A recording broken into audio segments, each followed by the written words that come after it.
very good afternoon and many thanks for joining us on the news at 1 on NTA Channel 5 Abuja. I am Ifoma Ojinta. Minister of the Federal Capital Territory Administration, Nyesom Wike, has pledged to improve on the welfare of judicial officers in the territory. The minister made the pledge when he received an audience. The chief Yusuf calls for the replication of the feat in the nation's capital, pledging the support of the judiciary, especially in addressing the manner in which court injunctions are granted in the FCT. As a judiciary, we are part of the government, and we expect that we should be able to do things that will make government work. So at my end, I have issued directions to the judges in charge of my judicial divisions that all cases involving Federal Capital Territory would only be assigned by the Chief Judge. FCT Minister Nyesom Wike comments the existing harmonious relationship between the FCTA and the judiciary, which he says must be sustained. He pledges to enhance the working conditions of the judiciary staff by providing the needed support. My Lord, I want to say, by the approval of Mr. President, that what we replicated in River State will also be done in FCT. We're going to provide an accommodation for them that when they're retiring, they have something to go home. Nobody will come and tempt them with anything. So, Mr. President has told me that I must, as a matter of urgency, liaise with the Chief Judge to see how we can work out this, where judges will have home or retirement, judges of the FCT judiciary. The Grand Cadi of the FCT was among the visiting delegation. Onoze Yakubu, NTA News. Meanwhile, the Federal Capital Territory Administration has inaugurated a 9-member independent investigative panel to unravel the circumstances surrounding the death of late greatness Olorunfemi, who lost her life at the Maitama District Hospital in Abuja. Again, Onoze Yakubu has details. This inauguration kick-started the process of unraveling the cause and circumstances that led to the death of late greatness Olorunfemi at the Maitama District Hospital. The FCT Secretary for Health and Environment, Dr. Adedapo Fashionwe, urges members of the panel to be professional in the discharge of their assignment as she handed down the terms of reference to the investigative panel. The role and responsibilities of the panel in investigating the alleged death and ensuring accountability are crucial in upholding justice and maintaining public trust in government. This broad and holistic investigative panel has the following terms of reference. 1.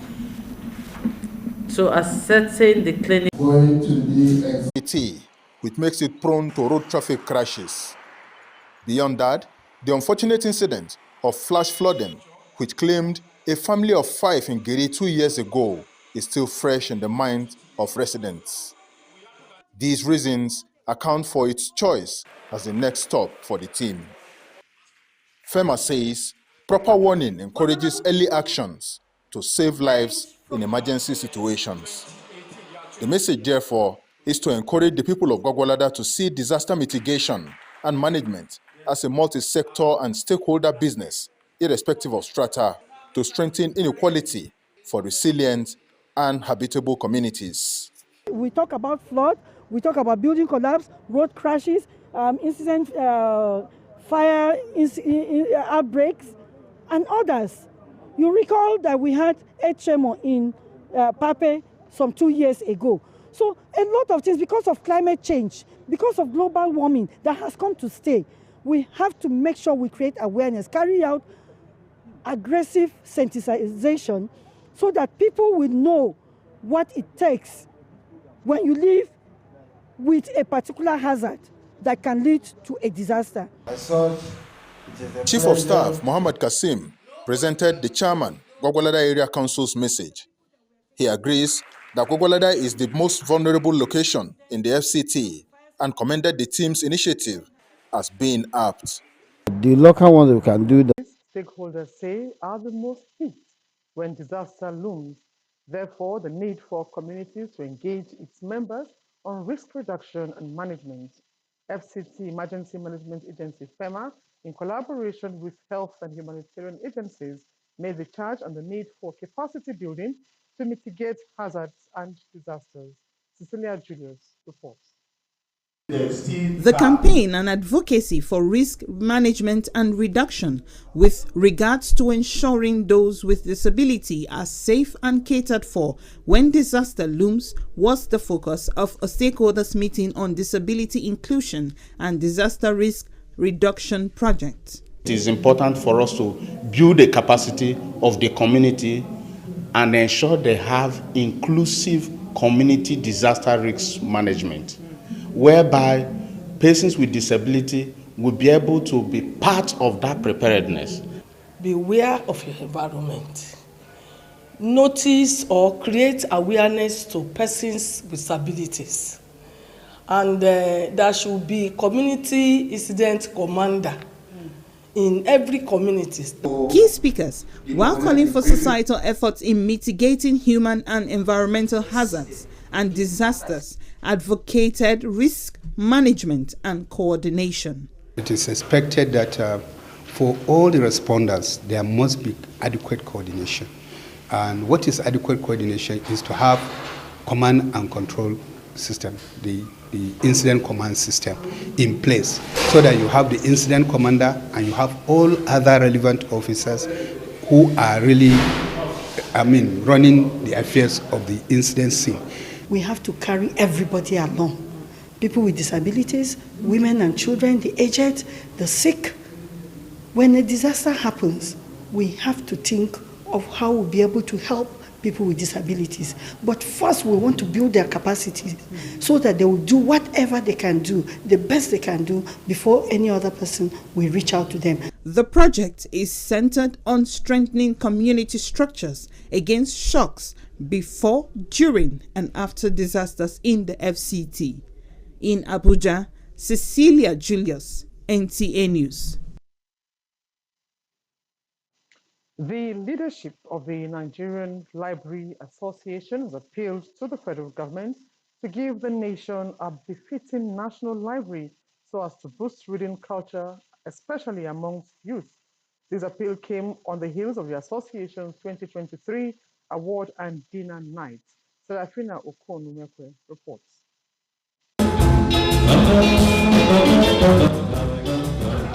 All is set for the glamorous night to reward and celebrate men and women who have distinguished themselves in the field of information and library services. The guest speaker at the 2023 Nigerian Library Association Award and Dinner Night, Professor Charles Omeku, said Nigeria is long overdue for a national library, noting that the project has been on for the past decades. His address centered on leadership at challenging times, thereby encouraging the people to continue in the promotion of library development in the country. Library is the university of the common man.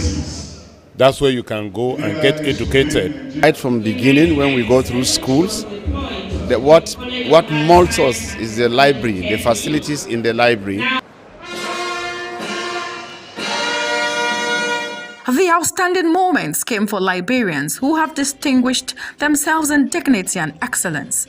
Their awards were in categories of award of fellowship in recognition to their contributions to the development of library and education in Nigeria. Likewise, induction of brand ambassadors. Amongst them is the director of FCT Education Resource Center. And I believe it's one of the highest honor in the Nigerian Library Association. It gives me that joy to know that the little we are doing in our own corner is being recognized. The head of regulatory body, which is Librarians Association Council of Nigeria, which is mainly to regulate all the activities of libraries and librarians in the country. So for library to progress, we have to comply.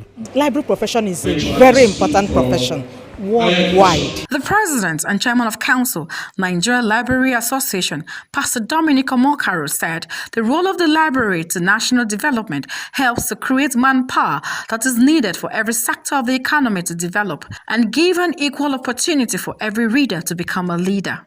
we are promoting leadership and the promotion of the library school system, which have been abandoned graciously, unfortunately, by One of the unique ethics about the library profession is that the librarian knows it all. Serafina Okon Omekwe, NTA News. Muslim women under the aegis of Nasrullahi Party Society of Nigeria, Abuja, have held a sensitization program targeted to usher in their 3-day women conference on political and domestic responsibilities.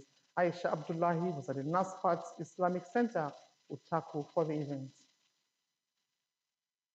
Gone are the days when women were kept out of political matters, but in the modern 21st century, women are fully taking place on the political stage, and this is why the Nasrullahi Party are organizing a conference on emerging politics and still partaking in domestic responsibilities. This press briefing is to sensitize the public in addition to discussions, crucial lectures, as well as to gain more Islamic understanding on how to become career women. Coping well with their domestic responsibility. So there is need for our women to balance the two so that they will be part of politics and at the same time, take part and do what is needed of them as regards taking care of their home. We have realized that you cannot divorce, Islam from politics. A lot of our women are now going into politics. The press briefing also highlights the commencement of the conference as well as to enlighten the women on how to become better ummas and a pathway to obtain Jannah. Our hope for this conference is that after this conference, our women of Al-Jannah will never remain the same. So we are here to learn more about Islam and know how to go about our responsibility at home. 2023 biennial theme is Muslim women, political and domestic responsibilities in the changing world, with the sub-theme being polygamy, a problem or a solution. Aisha Abdullahi, NTA News. You're watching the news at 1 on NTA Channel 5 Abuja. Let's take a break now. More reports when we return. Please stay.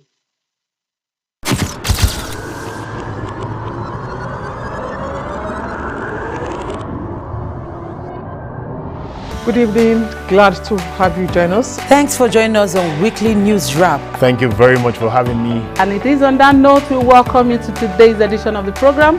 We celebrate creativity, lasting impressions. There's no book stating that this is the role for men.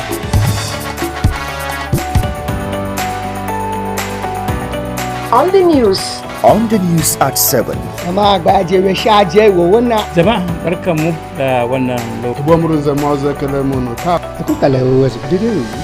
native station NTA Channel 5 Abuja would say have a lovely day.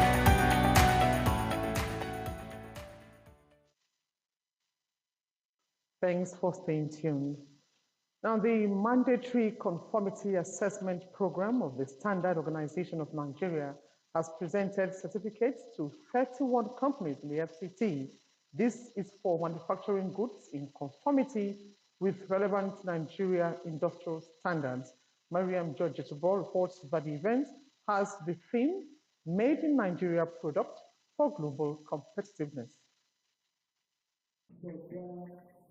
The program MANCAP started in 2006 and aims at promoting fair competition at both domestic and international markets, as well as safeguarding health of consumers in the overall interest of promoting economic and industrial development of Nigeria.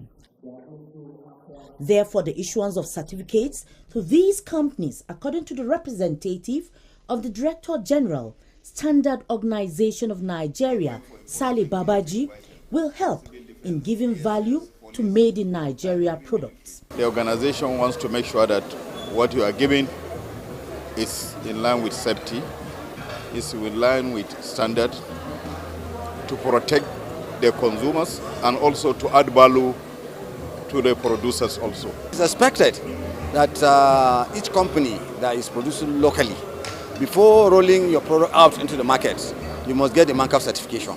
The awardees described this initiative as the best move in ensuring that local products are up to standard. It's an opener, a gateway to prosperity as far as businesses in Nigeria is concerned, because that protects the manufacturer and it also protects the buyer. It enables us to market our product, to showcase to the world that our product is up to international standard. And we look forward maintaining the standard, giving quality to value to our customers. It's necessary that we standardize our products in Nigeria. That way we can compete effectively with other products from around the world. The awardees were admonished to make sure their products do not decline in standard as it continues. And to security matters now, stakeholders in the security sector are calling for the Presidential Assent to the Nigerian Hunter and Forest Security Service Establishment Act to empower the service adequately combat insecurity within the forest areas. This was during a one-day conference on combating insecurity, kidnapping, and illegal mining activities within the forest areas in Nigeria, put together by the Nigerian Hunter and Forest Security Service. The forests are very difficult terrain, uninhabited and unexplored over the years, has become a safe haven for criminals, from the Boko Haram in the northeast to the militants in the creeks. Stakeholders agree that crime in Nigeria today is communal and needs a corresponding communal effort to tackle, and called for the need to urgently empower the Nigerian Hunter and Forest Security Service as a government institution to secure the forest from criminal activities. To promote and protect our forest, the Hunters and Forest Security Service should work closely with other security agencies. Security in the forest as a shared responsibility should not be left to Forest Security Service alone. The leadership of this agency should make deliberate effort to build trust and confidence. Commander General, Nigerian Hunter and Forest Security Service say more synergy with other security agencies have been very significant in intelligence gathering in and beyond the forests. Our major objective is to call on Mr. President to assent to our bill that is currently on his table. I haven't undergone series of legislative procedure. The conference, attended by the representative of the Minister of Defense and other security agencies, featured paper presentations on enhancing synergy with the armed forces to combat kidnapping, activities and coordination of Nigeria Hunters and Forest Security Service with the Department of State Security Service in internal security, among others. Ifoma Ojinta. Let's now join our business desk for business news. Hello, and many thanks for joining me on Business News. I am Aisha Uba-Ali. On today's package, I think we have some good news. The federal government has said it would convert 10 million premium motor spirit vehicles to compressed natural gas in the next 36 months.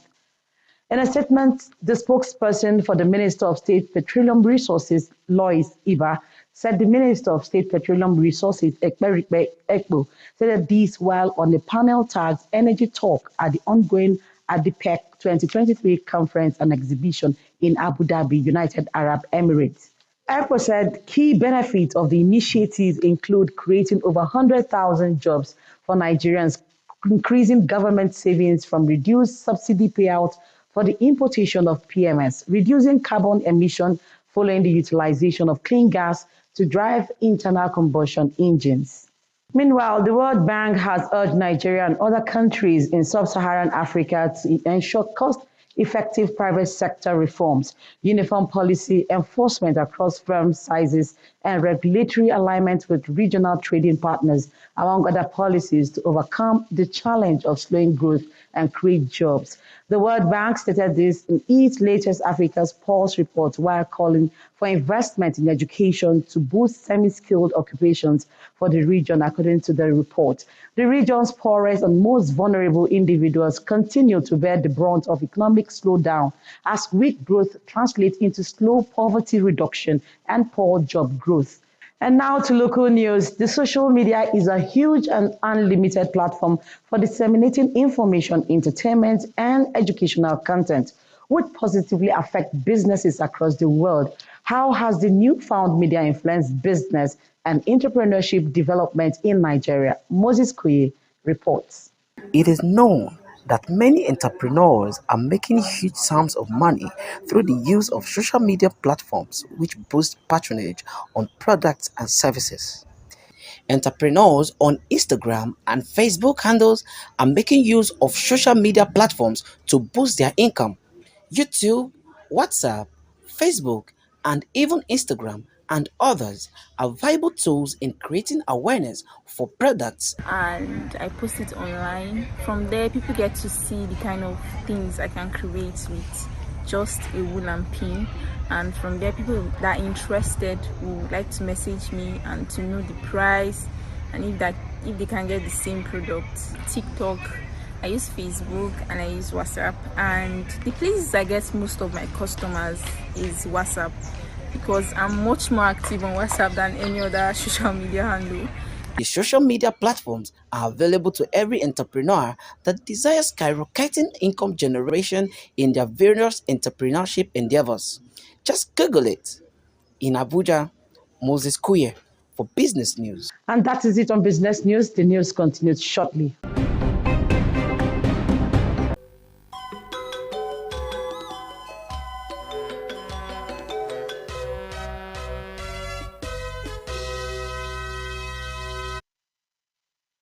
And next is Sports Brief.